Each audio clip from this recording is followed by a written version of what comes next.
Hi hello welcome. நம்ம இன்றைக்கி என்ன பார்க்க போகிறோம்னு சொன்னால், எங்கே என்ட்ரி எடுக்கணும் அப்படின்னு சொல்லி பார்க்க போகிறோம். ஃபஸ்ட்டு 15 மினிட்ஸ் கேண்டலோட ஹை அண்ட் லோவை மார்க் பண்ணிக்கிட்டோம். மார்க் பண்ண உடனே கரெக்டாக பார்த்தீங்கன்னா அந்த இடத்துல இந்த 15 மினிட்ஸ் கேண்டலோடைய ஹையை வந்து பிரேக் பண்ணியிருக்கு. பிரேக் பண்ண உடனே நம்ம என்ட்ரி எடுக்கிறோமான்னு சொன்னால் அங்கே இருக்கக்கூடாது. அது ராங் என்ட்ரி. அப்படி எடுத்திங்கன்னா ஸ்டாப் லாஸ் ஹிட் ஆகிருக்கும். நம்ம வெயிட் பண்ணணும்.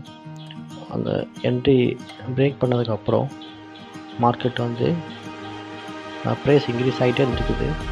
கரெக்டாக ஒரு ரீட்ரேஸ்மெண்ட் கொடுத்து மறுபடி ப்ரைஸ் ஆகிற இடத்துல தான் நம்ம என்ட்ரி எடுக்கணும். கரெக்டாக பார்த்தோன்னா கீழே டவுன் ஆகிட்டே வந்துட்டு கரெக்டாக ஒரு க்ரீன் கலர் கேனில் வந்து ஃபார்ம் ஆகிருக்கு. அந்த இடத்துல பார்த்தோன்னா அந்த க்ரீன் கலர் கேண்டலோட ஹையில் நம்ம என்ட்ரி எடுத்துகிட்டு ப்ரீவியஸ் இருக்கிற ரெட் கேண்டலோட லோவில் ஒரு ஸ்டாப் லாஸ் தான் ஃபிக்ஸ் பண்ணிக்கிட்டோம். ஸோ இதுதான் கரெக்டான என்ட்ரி. இதை நான் இன்றைக்கி பகல்லே போஸ்ட் பண்ணியிருந்தேன். ஸோ நீங்களும் அதை ட்ரை பண்ணி பாருங்கள். தேங்க்யூ.